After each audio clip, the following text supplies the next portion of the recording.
এই মুহূর্তে আমার কাছে সব ঠিক করার একটাই উপায় আছে। কলকাতা আর দুর্গাপুরে যে ঝামেলাগুলো হয়ে আছে সেগুলো মিটিয়ে শান্তি ফিরিয়ে আনা। বাইরে থেকে ফিরে আসার পরই অয়ন বুঝতে পেরেছিল যে রায়চৌধুরী পরিবার ওর সম্পর্কে সবটাই জানতে পেরেছে। এখন লুকিয়ে থাকার আর কোনো মানে নেই। ভিকি এবং রকি দুজনেই এই মুহূর্তে অয়নের লোক ছিল এবং ও এই দুজনকেই অগাধ বিশ্বাস করত, আর ওরা দুজনেই অয়নকে খুব সম্মান করত। এখন অয়ন সবার সামনে নিজের আসল পরিচয় নিয়ে আসতে চাইছিল। এটা মাথায় রেখেই অয়ন ওর ফোন বের করে ভিকি এবং রকিকে মেসেজ করল, ডায়মন্ড হোটেলে দেখা করো। অয়ন চাইল যাতে খুব তাড়াতাড়ি ওর দল তৈরি হয়ে যায়। ও কোনোভাবেই রায়চৌধুরী নামটার উপর আর নির্ভর করে থাকতে চাইছিল না। যদি ভিকি এবং রকি ওর ডাকে ওখানে আসে তবে ওর দলের ভিতটা মজবুত হবে। এরপর অয়ন ওর গ্যারাজের দিকে গেল আর ওর বিদেশি লাক্সারি গাড়িটা বের করল। তারপর খুব দ্রুত ও ডায়মন্ড হোটেলে গিয়ে পৌঁছল। হোটেলটা খুবই বিলাসবহুল ছিল, কিন্তু অয়নের মতো গাড়ি সেখানে কারোর কাছে ছিল না। অয়ন গাড়ি থেকে নামতেই সেখানে একটা গার্ড এসে দাঁড়ালো। সে চায়নি যে ওই গাড়িতে কেউ আঁচড়ও লাগায়। যদি এমন কিছু হয় তবে ক্ষতিপূরণ ওদেরই দিতে হবে। অয়নের পোশাক দেখে সবাই ওকে উপেক্ষা করল। আজকালকার ধনী লোকেরা কেমন পোশাক পরেন তা তো সবাই জানে, কিন্তু অয়ন তেমন ছিল না। ও বেশি দেখানো পছন্দ করত না। ও গিয়ে একটা টেবিলে বসে পড়ল। অয়নের গাড়ির পেছনেই আরেকটা গাড়ি এসে দাঁড়ালো। এই গাড়িটা যে চালাচ্ছিল সেই লোকটাকে অয়ন চিনত। সে ছিল শ্রীমন্তীর কাকার ছেলে সৌর্য মল্লিক। ওর গাড়িতে একটা সেক্সি পোশাক পরা মেয়ে বসেছিল। দেখতে মেয়েটি দুর্দান্ত তো বটেই, ওর ফিগারটাও খুব সুন্দর ছিল। সৌর্য ওই মেয়েটার সাথে কথা বলছিল। সৌর্যের মুখে হাসি থাকলেও মেয়েটা কিন্তু খুবই অহংকারী ভঙ্গিতে সৌর্যের সঙ্গে কথা বলছিল। সৌর্য মেয়েটার দিকে তাকিয়ে গাড়ি চালাচ্ছিল, আর তাই সে বুঝতেই পারেনি যে ওর গাড়িটা গিয়ে অয়নের গাড়িতে ধাক্কা দিতে চলেছে। গাড়িটি এই কাণ্ড দেখেই ভয়ে চিৎকার করে বলল, সামনে দেখে চালাও। সৌর্য হঠাৎ জোরে ব্রেক মারল। গাড়িটার মুখটা ফ্যাকাশে হয়ে গিয়েছিল। যদি ধাক্কা লেগে যেত তবে কি হতো তাও কল্পনা করতে পারছিল না। তুমি গাড়ি চালানোর দিকে মন দেবে দয়া করে। ওই মেয়েটার গলায় বিরক্তি স্পষ্ট ছিল। তোমার জন্য এক্ষুনি একটা ঝামেলায় পড়ে যেতাম আমরা। হ্যাঁ, সরি, আমার মনটা অন্যদিকে ছিল। সৌর্যের মুখটাও ফ্যাকাশে হয়ে গিয়েছিল। সামনে যে গাড়িটা ছিল তা ছিল লিমিটেড এডিশন।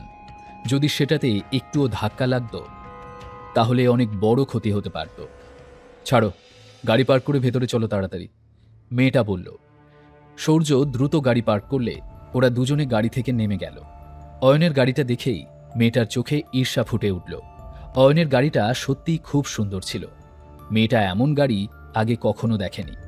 তখনই ওই মেয়েটা সেখানে দাঁড়ানো নিরাপত্তা রক্ষীর কাছে জিজ্ঞাসা করল, আপনি কি জানেন এটা কার গাড়ি? সে কি এই শহরেরই কেউ? রক্ষী ওর মাথা নেড়ে না বলল। ও জানলেও বলতো না। অয়ন রায়চৌধুরী কে তা না জানলেও সে কোনো ঝামেলায় জড়াতে চায়নি। ঠিক আছে। মেয়েটার মনটা খারাপ হয়ে গেল। তবে ও ঠিক করল যে কাজ শেষ হওয়ার পরে ও ওই গাড়ির মালিকের জন্য অপেক্ষা করবে। তখন সৌর্য এসে বলল, নমিতা, চলো ভেতরে যাই। দুজনে রিসেপশনে পৌঁছলে নমিতা বলল, তুমি এখানে অপেক্ষা করো, আমি ভেতরে যাচ্ছি। ঠিক আছে, তোমার কাজ শেষ হলে আমাকে ফোন করে দিও, আমি তোমাকে নিতে চলে আসব। সৌর্য হেসে বলল। এই বলে পেছনে ঘুরেই সৌর্য অয়নকে দেখতে পেল। শেষবার যখন ও অয়ন এবং শ্রীমন্তীর কথা শুনেছিল তখন ওরা বাইরে বেড়াতে গিয়েছিল। ওরা দুজনেই একে অপরকে দেখেছিল। অয়ন এই মুহূর্তে কেবল ওর কাজ করতে চেয়েছিল।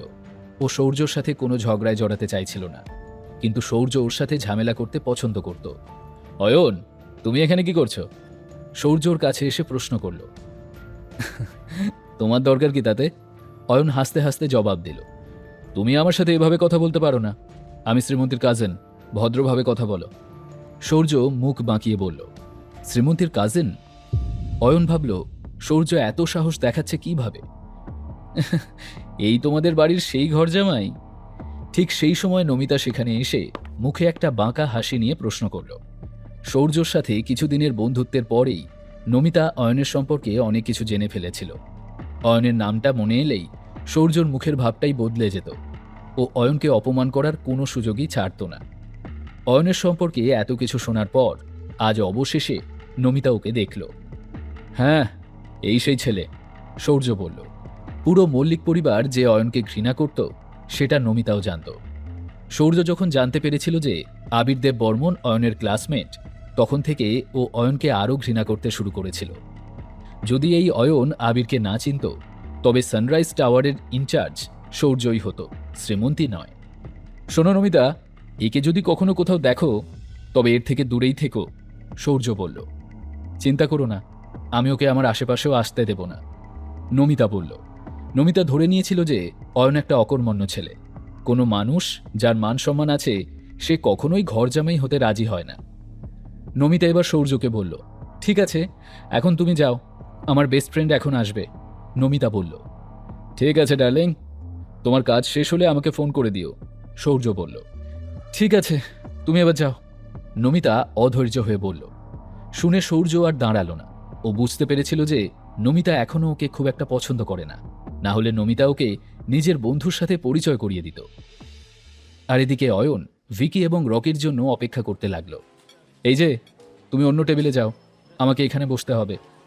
অয়ন যে টেবিলে বসেছিল সেখান থেকে বাইরের দৃশ্যটা খুব সুন্দর ছিল, তাই নমিতা ওখানেই এসে বসতে চেয়েছিল। কেন, এই টেবিলটা কি তোমার পরিবারের কেনা? না, কিন্তু আমার এই টেবিলটা পছন্দ হয়েছে, নমিতা বলল। বুঝেছি, আই এম সরি, কিন্তু তুমি আরেকটু আগে আসতে পারতে। এখন তো আমি এসে বসে পড়েছি, তাই আমি তো আর উঠব না। অয়ন কথাগুলো বলে জানালার বাইরে তাকালো। ঠিক তখনই একটা মধ্যবয়সী লোক এসে নমিতাকে পেছন থেকে জড়িয়ে ধরল। নমিতা তাড়াতাড়ি ওর পোশাকটা ঠিক করে নিয়ে লোকটার দিকে তাকালো।